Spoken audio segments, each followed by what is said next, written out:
Hey there, welcome back to High Infidelity, the best channel for cheating stories. Like and subscribe to channel for more spicy stories.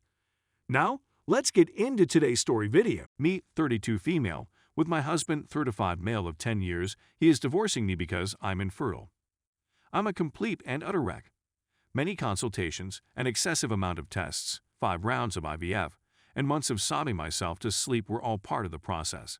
And then, all of a sudden, the one constant source of pleasure in my life is gone. For me, the last year has been really challenging. The death of my mother occurred in July, and it had been her wish to see me, her lone daughter, get pregnant, and I'm sorry that she didn't get to see that happen. Unfortunately, I was laid off in November, and the consequences have been compounding ever since. My husband and I are no longer able to afford another round of IVF. We are barely able to pay my doctor's visits. My husband and I had dreamt about a blissful existence that included 2 children, a dog, and a beautiful rural property. But reality was far from perfect. All of this came crumbling down only a few days ago, after a long day at work. I greeted him with a smile and approached him, expecting to be kissed. But he didn't even look my way and walked right by me. In response to my turning back around to inquire as to what was wrong, he made a somber face and motioned for me to sit down. As I sat, I could feel my heart sinking in my chest, but I couldn't put my finger on it. In the middle of the table, he placed a couple of pieces of paper and slid them towards me, burying his face in his hands and letting out a smile. He was giving divorce papers to me, and I understood it as I looked down at my feet, terrified. Everything that happens after that is a blur. When I was younger, he told me that he loved me and was sorry, but that he had been miserable, and that he couldn't stay with me if I couldn't have a kid.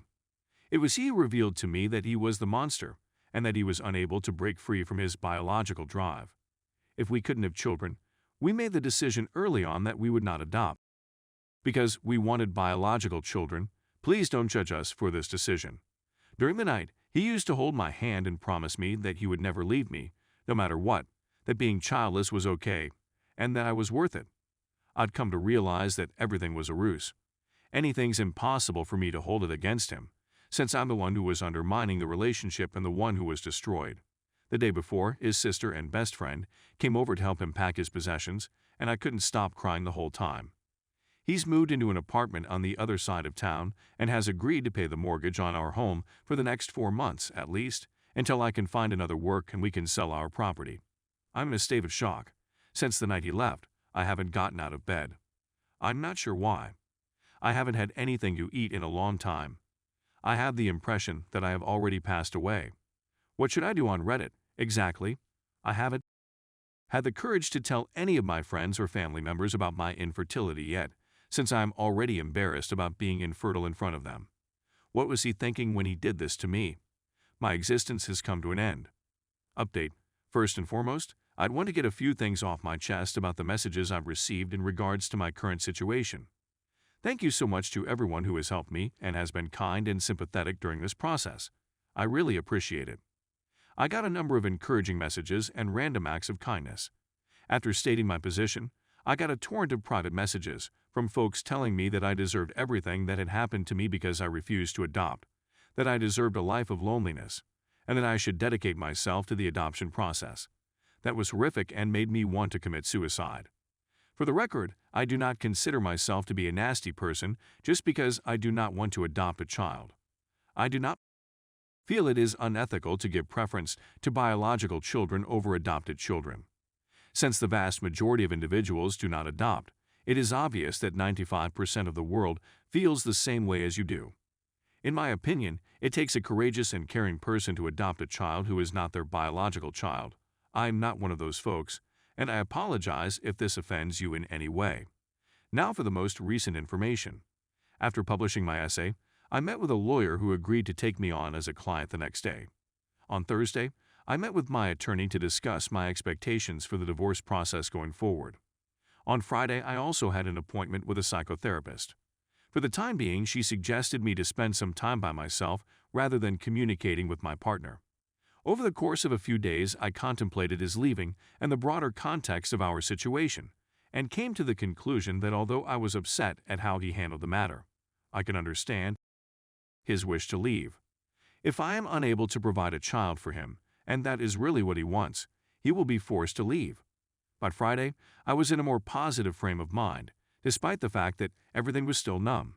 In my mind's eye, I could picture him shoving the papers in my direction and then saying how much he loved me but couldn't be with me. It's still not genuine, to be honest. On Saturday afternoon, everything started tumbling down all over again. When the doorbell rang, I was in the middle of a Netflix binge-watching session, seeking to clear my thoughts of everything. The clenching of my heart occurred as I walked towards the door and opened it for my husband. He had an awful appearance, almost as bad as I did. His request to enter inside the room without looking me in the eyes was met with silence from me, and I couldn't say anything. I positioned my body on the other side of the doorway and let him in, keeping myself from kissing him and punching him at the same time. At this moment required all I had. We sat on the couch in silence for what seemed like 10 minutes. We were both exhausted. As soon as he managed to say anything, he mumbled, "Infertile old maid, I'm terribly sorry." I stayed deafeningly silent. Eventually, I had the courage to ask, "Is that all you wanted to say?" After another 2 minutes of silence, the way he shook his head and began crying caused me to shed a tear as well. He groaned and buried his face in his hands for the second time. He admitted to me that he had been feeling bad about missing out on being a father. I told him that I understood and that I didn't blame him for having children, but he cut me off in the middle of my statement. Upon further inquiry, he told me that was not the case. He admitted to me that he'd been seeing a young girl at work for the past 6 months and that he couldn't continue to deceive me anymore. They had a strong emotional and physical bond, and she had been pleading with him to leave me for months at this point. He said that his anxieties about his lack of a family led him to assume that he needed to change and that marrying her was a grave error on his part.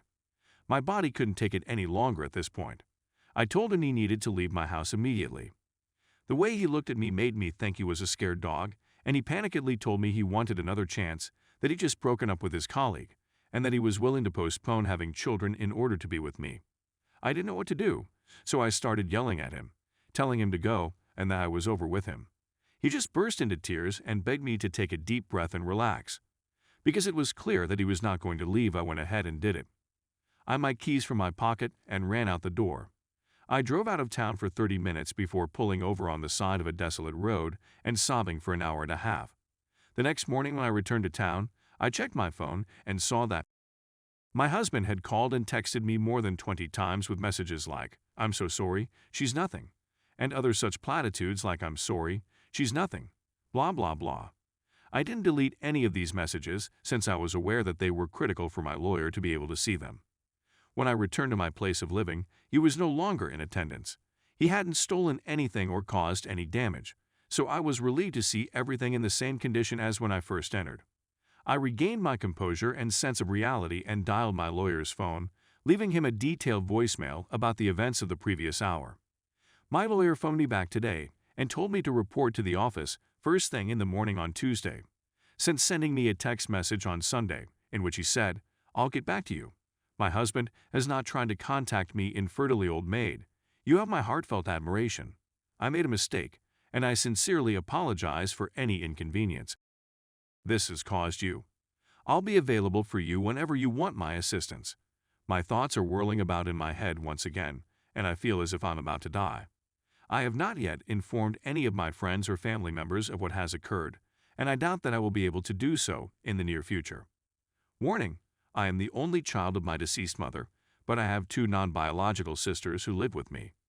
Please accept my apologies for any misunderstanding that may have occurred as a result of my statements.